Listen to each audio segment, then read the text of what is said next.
সব দেখুন এখানে ফেলে রেখেছে সব কন্ডম উত্তরীয় আছে নয় চৌকোতে এই উত্তরীগুলো পড়তো সব কিছু উল্টো পাল্টা এখানে কাজ করতো জুয়ো চলতো এখানে মদ খেতো জুয়ো চলতো আমরা সব খবর পেতাম কিন্তু কি করব কিছু দেখুন এই রুমটা সাধারণ মানুষের বাড়ি পাচ্ছে না ঠিক আছে সাধারণ মানুষের জন্য অ্যাপ্লিকেশন করে মানুষ তিত হয়ে গেছে কিন্তু সাধারণ মানুষ বাড়ি পাচ্ছে না যারা নয়ননাথ চক্রবর্তী যারা খুবই খাস নিজের লোক তারা বাড়ির পর বাড়ি পাচ্ছে আর উনি এডিডিএ থেকে বাড়ি করিয়ে ইসিএল এর পয়সা থেকে বাড়ি করিয়ে আলিশান বাড়ি করেছেন কি জন্য ময় মস্তি করার জন্য দেখুন এখানে কন্ডম ফেলা রেখেছে ইউজ করা কন্ডম ইউজ করছে ওরা এখানে রাত্রেবেলা তাসর বসতো ওদের মেয়ে ছেলেকে নিয়ে এসে নাচ করতো সব কিছু উল্টো পাল্টা এখানে কাজ করতো জুয়ো চলতো এখানে মদ খেতো জুয়ো চলতো আমরা সব খবর পেতাম কিন্তু কি করব কিছু বলার নাই ওনার হাতে পাওয়ার আছে ওনার হাতে পুলিশের ওনার সব আছে আজকে এই যে আপনারা ভিডিও করলেন এটা কোন জায়গায় দেবেন কি না আমরা রেখেছি আমাদের প্রশাসনকে দেওয়ার জন্য কি উনি উচিত করেন অনেক মেয়ের শিলাতা উনি করেছেন নয়ননাথ চক্রবর্তী কিন্তু কেউ মুখ খুলতে বলতে পারেনি এখন উনি নিজে পাওয়ার থেকে সরে গেছেন ওনার নামে অনেক কমপ্লেন যাবে এবার থেকে দামি দামি আসবাবপত্র রয়েছে অনেক কিছু আসবাবপত্র জিনিসপত্র দেখুন না আপনি ভরে আছে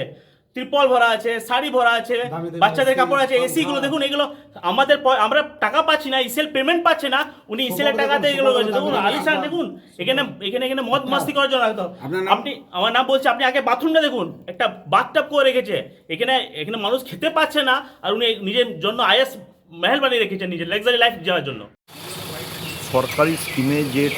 তিরপল শাড়ি কাপড় জামা আছে এটা উচিত মানুষের মধ্যে বিতরণ করা এটাকে স্টোর করে রাখা এটা বিধায়কের কাজ না করে রেখেছেন এটা মানুষের কাজ করেননি সারা দিন নয়ন চক্রবর্তী একদম আপনার ঝাড়খণ্ড বর্ডার থেকে বুধ অবধি তোলার কাজ করেছেন আর ভাইপোকে ক্যামাক্স থেকে টাকা পাঠানোর কাজ করেছেন এটা আপনারা সবাই দেখেছেন কয়লা বালি লোহা থেকে শুরু করে এই স্বেচ্ছাচারিতা তো ছিলই আজকে যেটা আপনারা দেখাচ্ছেন আমি এখনও পর্যন্ত দেখিনি আপনারা দেখাচ্ছেন দেখলাম আমি যে কী বলা হচ্ছে ওনার যে বাগানবাড়ি অফিস সেখানের ভেতর থেকে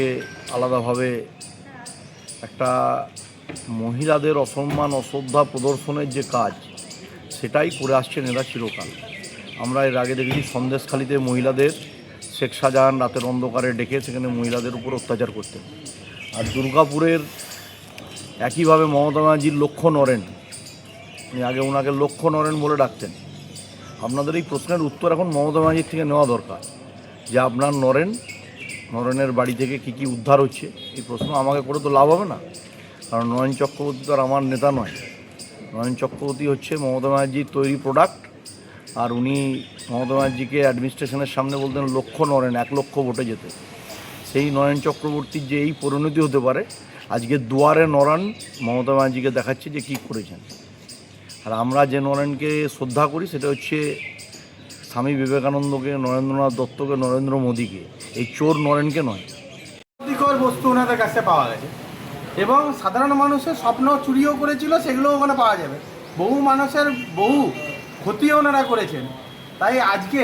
সাধারণ মানুষ যাতে আবার সুখে শান্তিতে বসবাস করতে পারে আর এনাদের সত্যিটা যেন উজাগার হয় তার জন্যই পুলিশ এখানে গিয়ে ছাপা মারছে এবং আগামী দিনে আরো অনেক কিছু বেরোবে অনেক নেতার বাড়ি থেকে বেরোবে কি উদ্ধার হয়েছে এখান থেকে অনেক কিছু যেরকম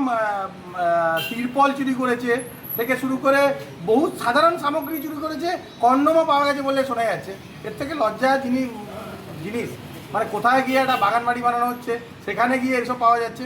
এটা অন্যায় ছাড়া এগুলোতে কী বলবো আর এইগুলো মানে তাদের ব্যক্তিগত বিষয় নিয়ে আমাদের বলারও কিছু নেই কী করছেন কী বিষয় আর সাধারণ মানুষ এটাকে খুব একটা ভালোভাবে নিচ্ছেন না এনাদের বিগত দিনেও এনারা চুরি জোচ্চুরি চিটিংবাজিতে এনারা বিভিন্ন জায়গায় বিভিন্ন রকম ঘটনা ঘটিয়েছেন আজকে সেই ঘটনার আবার মানে বারবার ঘুরে ঘুরে আসছে আর আজকে সেটা ধরা পড়ে গেছে চোখের সামনে চলে এসছে আগেগুলো আমরা বলতাম মানুষ বিধায়ক ঠিক আছে আমাদিকে না শাড়ি না তিরপল না বাচ্চাদের ড্রেস না জুতো না মশারি কিছু আমাদিকে দেয়নি বাস ঠিক আছে আমরা কিছুই পাই না এটার আমাদের ন্যায্য ফাইসালা চাই কি নাম আপনার হ্যাঁ আমার নাম জুহি খাতুন এটা এখানে যত জিনিসপত্র ছিল এটা কি সরকারি জিনিসপত্র হ্যাঁ সব সরকারি জিনিসপত্র তোমাদের এখানে সবই কিছু তিরপাল শাড়ি পূজোর জিনিস তারপরে চাল বাচ্চা ড্রেস জুতো মশারি আমরা কোনোদিনও কিছু পাই নাই আমরা একটা তিরপালের জন্য পঞ্চায়েতে সকালে 10টা পর্যন্ত বসে থাকতাম বলতো তিরপাল আসেনি, চলিত্তার পাসমান বলতো, বলতে গেলে বলতো এখন বাড়ি যাও পরে আসবে। এখন একটা সিগনেচারের জন্য সারা দিনটা বসে থাকতাম, কোনো কাজ যদি পড়তো তো তবু করে দিত না আমাদেরকে। আমরা সব সারাটা দিন বসে থাকতাম, ইনাদের কাছে আসতাম যে আমার ভাইরা বসে আছে, আমার স্বামী বসে আছে, একটা কাজ দেন। বাচ্চাদের স্কুল ড্রেস নাই, একটা স্কুল ড্রেসে কি বাচ্চারা পড়তে যাবে, কাচবো না স্কুল পাঠাবো। ও সব কিছু দেয়নি, সব কিছু এখানে স্টকে, নরেশ চক্রবর্তীর স্টকে সব ভরা রয়েছে, 2-5টা রুমে গাদা গাদা জিনিস স্টোর রয়েছে। কি নাম আপনার? আমার নাম রুকসানা খাতুন। আরো ভালো ভালো খবর দেখতে সাবস্ক্রাইব করুন বাংলা হান্টের ইউটিউব চ্যানেল। বাংলা হান্টের আরো খবর দেখতে নজর রাখুন। বাংলা খবর মানেই বাংলা হান্ট।